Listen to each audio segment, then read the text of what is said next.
My name is Erica Danielle Connerney. I'm a transgender woman who is engaged in a medical gender transition.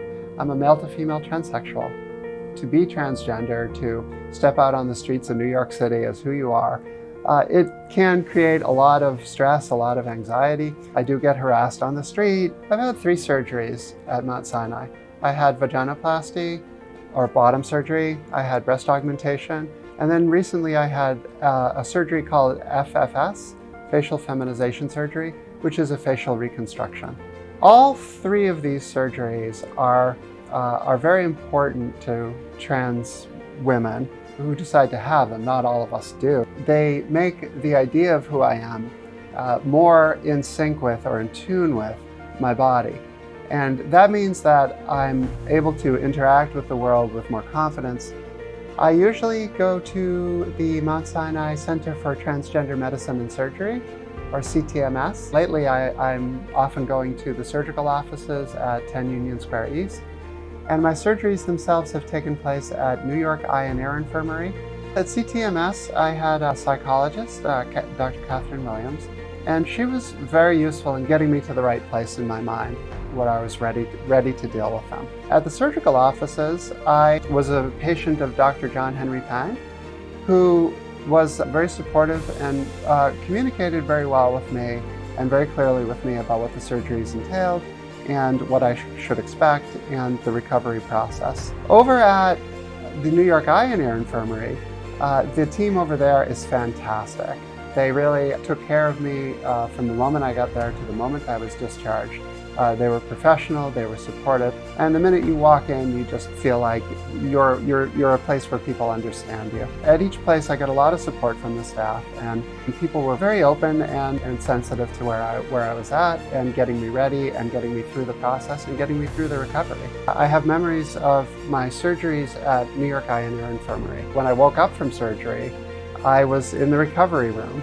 And there's a nurse over there named Jack, and I don't know Jack's last name, but when I came out of anesthesia, Jack was in the recovery room there, and he came over and he said, "Happy birthday, Erica." And it meant everything to me. It was really one of the first things that someone said to me after I came out of anesthesia. It was what I wanted to hear at that moment. That night, after my bottom surgery, I was, of course, feeling disoriented. And the wonderful thing about New York Eye and Ear Infirmary was that they let my significant other stay in the room with me. And she was there with me all night. That meant everything to me, it really did. It means that they understand that the recovery process is not just a physical process, it's also a psychological process. I'm very happy with the care that I got at Mount Sinai. There are a few things that could have been done better. Sometimes the surgeons, in my experience, can be tied to an idea of how a patient should look or how the surgery should go that is at odds with how the patient sees themselves.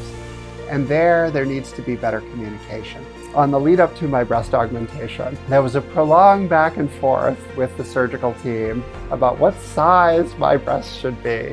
The surgical team had a certain sort of way of looking at it, and they suggested 450 cc implants. And if you put an implant that size on a rib cage of my dimensions, you end up with too much. I was stubborn and I said, no, I want a particular size.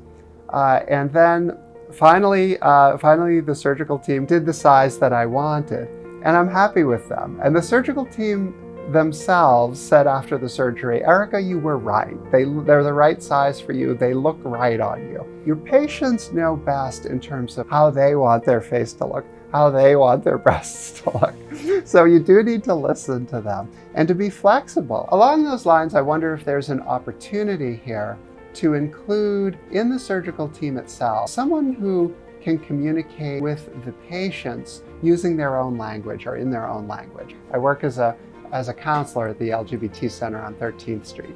And I understand that transgender women sometimes can be difficult to work with. There's a reason for that. For many of us, the rules never worked for us, so we don't tend to follow them. You are working with a marginalized population.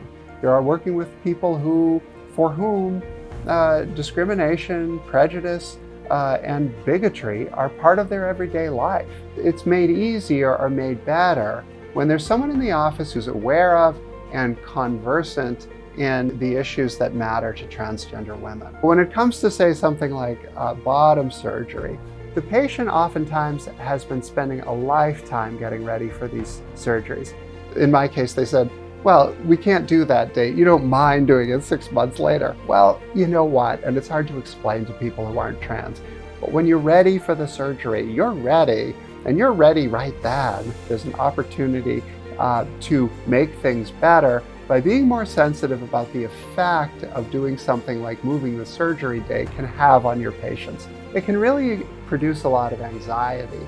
If you need to move the date of surgery, have that conversation in conjunction, perhaps with a counselor or something of this sort, to explain why it needs to be done, and to do it in a way that's not going to increase the anxiety of the patient.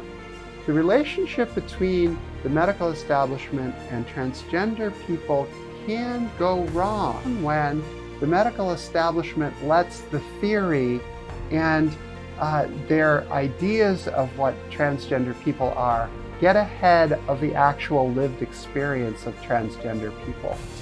What transgender people want should come from transgender people themselves, and what they tell you is ultimately of more importance than what the textbook says. I think that the way forward is to ask your patients what they're looking for. Not just me, but all your patients. Transgender people in New York City have choices now that they never had before in terms of care, in terms of the ability to seek it, places that offer it, the ability to finance it.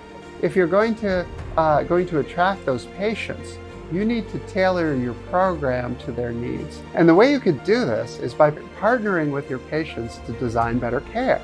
In other words, really listen to them about what they want and what they need, and then tailor the services that you offer to meet those needs. I just want to thank everyone at Mount Sinai who got me through these surgeries and who got me through this transformation. My life is different and better, and that was only possible because you did a fantastic job working with me through this very difficult period of my life.